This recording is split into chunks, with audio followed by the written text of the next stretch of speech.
Hey guys, this is Ashley, Kang of Horizon Esports. I'm joined by Clement Chu, the LPL English caster, as well as the on-site Mandarin English translator for the 2000 MSI. And we just wanted to have a quick chat because the work you've been doing here has been amazing. Thank you so much. I'm happy to be here, and I just want to bring the personality out from the LPL players because I feel like people don't really get to know these players. They think they're just like good at League of Legends, they're robots or something, but they actually have very, very personalities, and I'm glad that a team like IG is getting to show it here. Yeah, and that's something I can completely relate as someone who's working in the LCK. But let's get straight into it. You've been here at Hanoi, Vietnam, following all the success and results of the 2000 MSI. So how has it been for you, especially around the recent success of IG? Yeah, it's been pretty crazy overall. We didn't actually think Invictus Gaming was going to be that successful. We had a lot of worries for them. What I say about Invictus Gaming is if you actually cover up their laning stats, they can look like a very bad team because they like to play happy games, so called it. So it was a moment of relief to see IG's domestic success still be there in international stage. In the last 12 months, we've seen this rise of LPL dominating in all the international tournaments such as 2018 MSI, Rift Rivals, World Championship, and a lot of the success is attributed to LPL's very aggressive, fearless playstyle. So, as an insider in LPL, can you tell us more about how this playstyle has developed within LPL? Yeah, I think there's two parts to that. I think the first part is that there's just so much talent in the LPL. That's the number one thing. Like, it's maybe like 15 times the size of what North America is. So when they have one double lift, we have 15 of them. So it's much easier to gather that talent. And I think the way the LPL has been playing, it's reached a point where the game has changed. It's more about contact. It's less about overall macro. And the way the LPL always looked at things is that they try to play as aggressive as possible. They try to play to their absolute limit. And we actually had a lot of Korean imports tell us this as well when they were screaming back in the LCK. They wouldn't play aggressive in lane unless the jungler was there. They try to have this macro game set out. But in the LPL, people scrim as hard as possible. They try to lane as hard as possible. And I think over time, it's made the region better in terms of just contact and fighting with each other. Okay. And another thing that I noticed with the LPL, individual laners seem to have more confidence. There is a bit more trash talking, especially compared to other regions, compared to LCK. Like players are more likely to believe in their own mechanics. Do you think this also helps with this success and playstyle of LPL? Yeah, I think LPL overall has a very diverse roster. There's like hard laning teams like you have Invictus Gaming, and then TOP is another one, which also plays that style of just trying to kill you in lane over and over again. But overall, I would say yes. And I think a big reason is that the regular season is so much longer than other regions, and they not only have to play Riot tournaments, they also have to play in things like Demacia Cup. They also have to play things like the NEST. So the season is so long that a lot of times when you're actually playing on stage, the games feel a lot looser. They try to experiment on the fly. They try to test themselves out on stage. Like, I would be surprised if LPL teams get to scrim half the amount of like an LCS or an LEC team. So a lot of times there's more experimentation going on directly on stage, and that results in bloodier games and faster paced games. Like the LPL scene is so fascinating, and this is another thing I want to touch upon. A lot of people follow the League of Legends esports scene, not just because of the matches, but because of the personalities, like, all the Twitter banters, the post-match interviews, like the narratives between the players. But I don't think we know about those narratives and storylines as much from the Western perspective. So can you tell us more about the off-match world of LPL?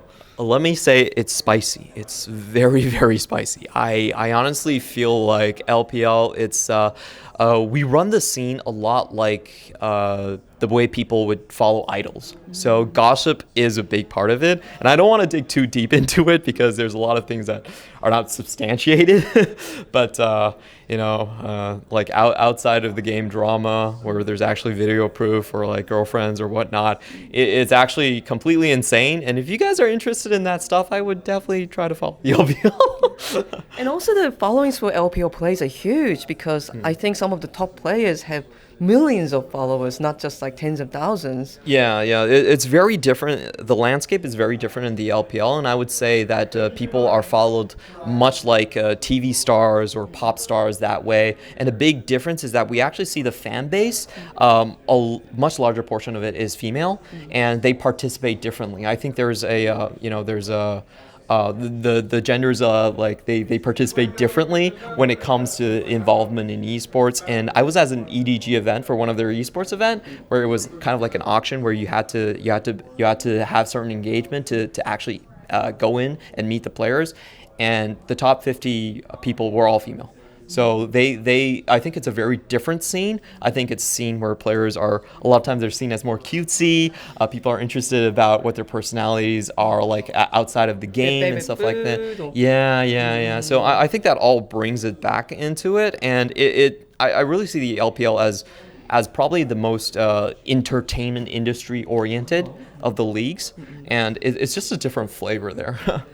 One of the things that LEC and LCS is really trying to push for is having more female like contribution in the audience proportions. So do you think there is anything that NA and EU can learn from LPL, especially around making the female fans feel more included?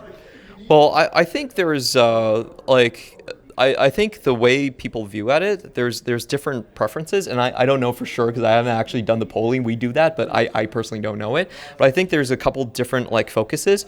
I think for guys, mostly it's about the competition, about the skill, the fierceness of the competition and the spirit of just like trying to take down one another.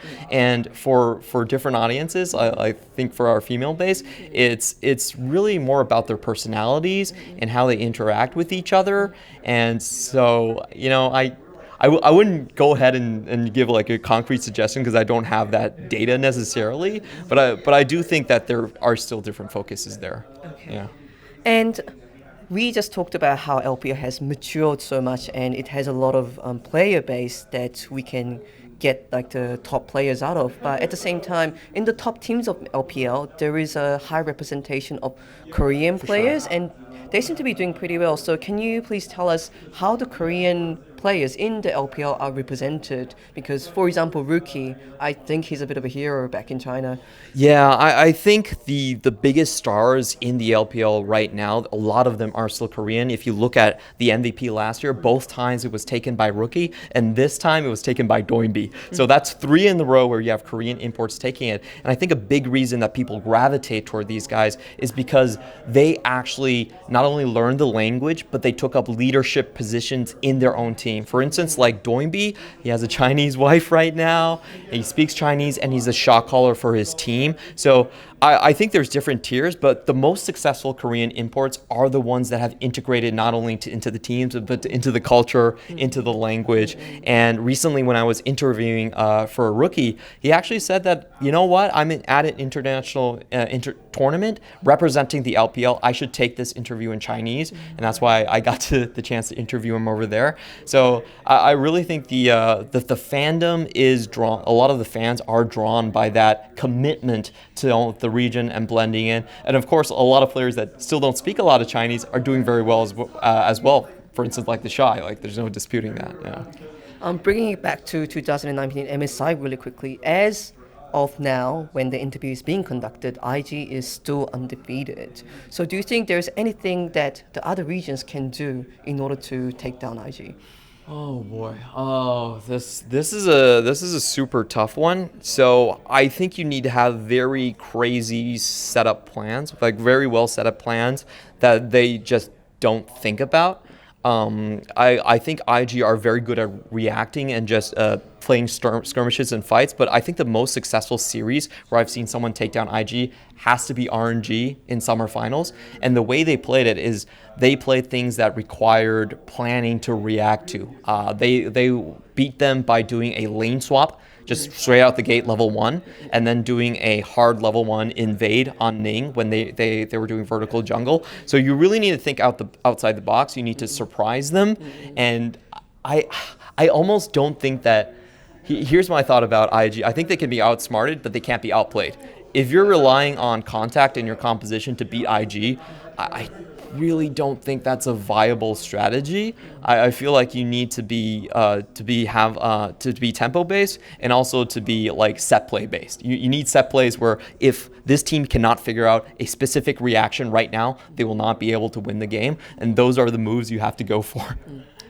2018 was a beginning of a new era, some people say. It was almost like a temporary halt on the domination of LCK while we saw the rise of LPL. Clement, do you see this trend continuing? Unfortunately, I think it will continue. Unfortunately for you. But I do think that the LPL will continue to be a very, very strong team. And if you look at the playoff structure right now, we have 8 teams from 5th place to 8th place. There was only 1 game difference. And a team like BLG that had Kuro and ADD, and I don't even think those two were their mechanically best players on the team. I actually thought Jinja was. So a team like that, who could fight up against the top team, didn't even make it into the playoffs. And we made a statement that we felt like BLG in any other region would have made playoffs. So the amount of talent, the amount of teams right here just makes the scene so competitive and so much more dynamic. And we're also seeing the LPL teams branch out into different styles. In the past, it was, you think about WE, EDG, RNG, they're all bot lane focused teams. They have one style, they protect the AD carry. But right now it's very different, where you have guys like JD Gaming, where they have Zoom and Yagao in the solo lanes, where they can play a style very similar to G2. So I really see it becoming more and more difficult to defeat the LPL because they not only diversified in style, they've also deepened the talent pool considerably, and still in large part from taking talent from the LCK. That's true, but also the franchising has really worked quite well. You can see the sponsors on the business development side. I think that's one thing that LPL has done better than any other region. And we also had the first home and away stadium, opening up a local interest in their own team, stuff like that. I felt like it would take a while for all of that revenue to actually bring it back and strengthen the teams, but that process was actually surprisingly fast. So there was a lot of initial investments here, and they were able to secure players to bring the level of their teams up quite substantially, and all of these factors are still going to be there going forward. So I think the LPL is just, it's just so difficult to take down right now. It's too big. So we're gonna have the LPL overloads for some time now. You're gonna have IG overlords for now, and like, this is the weird thing is I just don't think IG's experience is helpful for other people, because you can't copy IG, which is the weirdest thing. Like, Wang Sisong, he was one of the richest guys in China. He has 100 pro players on just that organization, and he was able to pay these people very high salaries to get them all on the team. Like, it really breaks traditional esports convention, where you have more limitations and you think that there's like a specific way to do things, like play control macro, have discipline on the team, have strong coaching voices and whatnot. But last time around, you actually hear like the coach Kim from IG, he actually had a lot of things that he was not particularly happy about, and he was saying on Invent Global, and they still won the championship. And you're like, okay. So, like, I don't think the IG pattern is repeatable whatsoever. So I'm just going to enjoy it while it's still there. Okay, and thank you very much. And it was so good to hear about the LPL and IG. Finally, if you have anything that the Western fans who might just be piquing in an interest about the LPL and the IG, like, anything that you want them to know more about the LPL or IG will be appreciated. I just want everyone to give LPL English another chance. I know we lost a lot of casters last year, but we have a bunch of brand new ones here with us right now. There's Hysterics. I think he's doing a great job on the play-by-play. There's Niberia, who's new as well. He's doing a good job on the hosting side of things. And I feel like the LPL has the best viewing experience out of any of the leagues. We're high action. We have a bunch of stars. If you watch OPGG, you've seen all of these guys on High Challenger over and over again. There's a lot of mechanics to be found, and I think a lot of people would really enjoy the style that LPL presents to the world. You should be checking out u.gg instead of OPGG, but other than that... sorry. Hey, you need to... You need to check out u.gg. Okay, cool. Thank you very much. This was Ashley Kang here at Hanoi, Vietnam. This content has been brought to you by u.gg. And thank you, thank you, Clement. And for more League of Legends and 2000 MSI content, check out Horizon Esports on YouTube, and remember to subscribe. Hey guys, this is Ashley Kang again. Just wanted to mention two things. Number one, check out u.gg because without their help and support, we wouldn't be here at Hanoi, Vietnam to give you all the coverage of the 2000 and MSI. And also, remember to subscribe and check out our YouTube channel for the latest player interviews. Okay, thank you guys and I'll see you soon.